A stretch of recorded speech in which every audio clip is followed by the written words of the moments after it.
Welcome home to St. Anne's.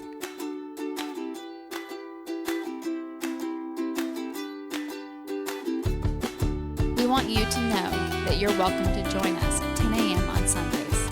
Please be sure to hit subscribe to receive our sermons. We can't wait to meet you. That's right. See? I know you have to hear me say, "Welcome to St. Anne's. We're so glad you're here." You don't hear it from here, but if you're online, you hear the, "Welcome to St. Anne's. We're so glad you're here." All right, let's talk about the baptism, shall we? So I realize it's super confusing because, one, we have a baptism next week. We do not have a baptism this week.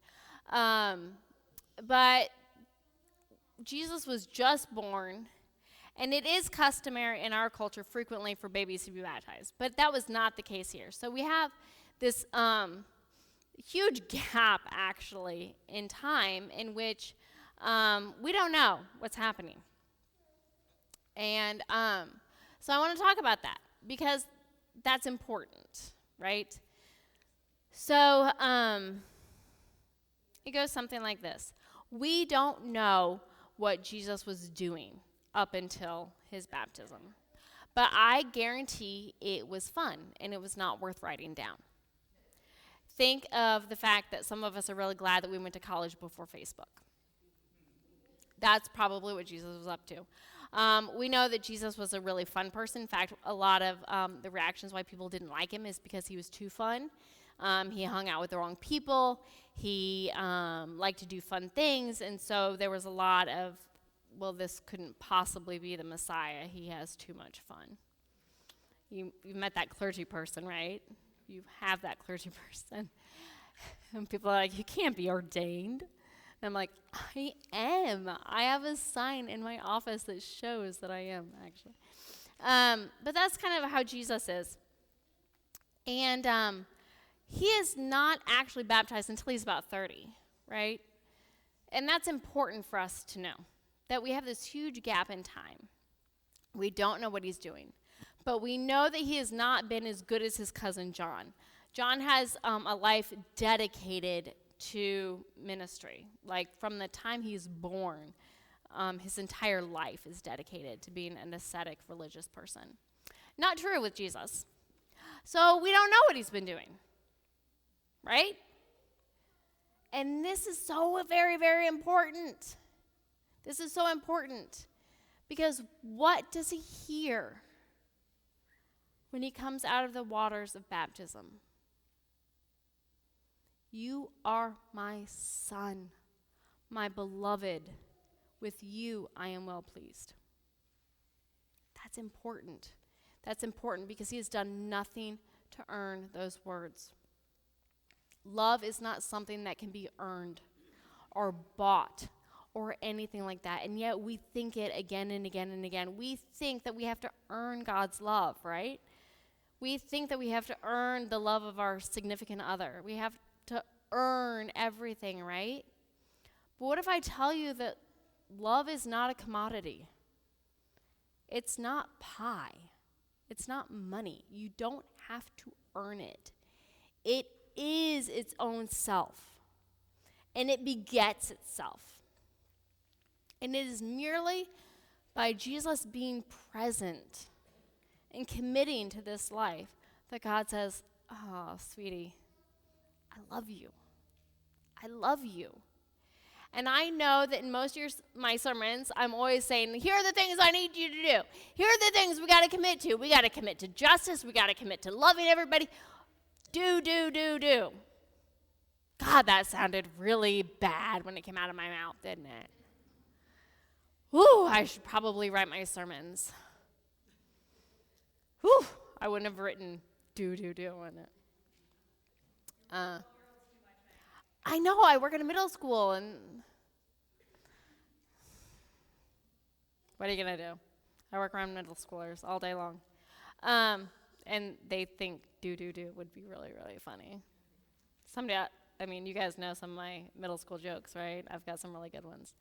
Anyway, but you guys are used to my saying, here are the things that we have to be. And here are the things that we need to do when we commit to God.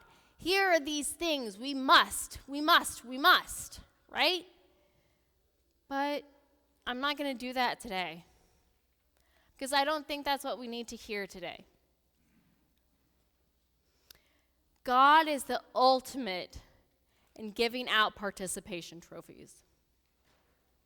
God is the ultimate in the participation trophy, because it is this: you committed, you're trying, and oh my gosh, I love that you're doing that, and I love you.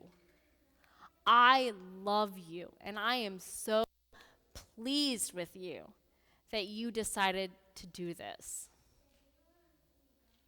What if we heard that today? What if we heard, I'm not asking for perfect. I'm not even asking that you be good at it. I'm asking that you commit to trying. Can we hear that from God? Can we hear that? I love you as you are, who you are, how you are. I love you. And that's good enough. You're good enough, because you want to know what? You're trying. That's hard to hear, isn't it? In our world where there's more, and everything is not good enough and we're not perfect enough. The Episcopal Church, we are all cursed by the perfectionist gene, right? I mean, if you go to this church, I can almost guarantee that you are stricken with a perfectionist gene. That if I just do this right, I'm going to keep working. I'm going to keep striving.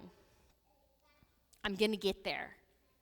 But what if I tell you today, right now, you are enough? God loves you as you are. What if I tell you that? Can you believe it? Can you? Now, Jesus is going to go through all sorts of hell. He is.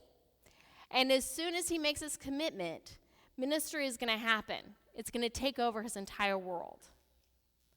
But for right now, he is held in a love and a grace that says,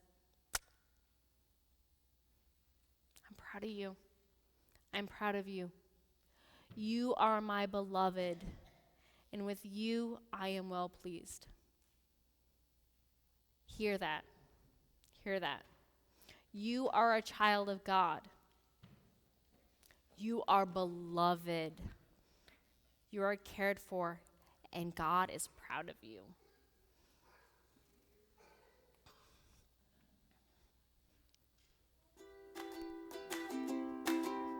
We want you to know that you're welcome to join us at 10 a.m. on Sundays.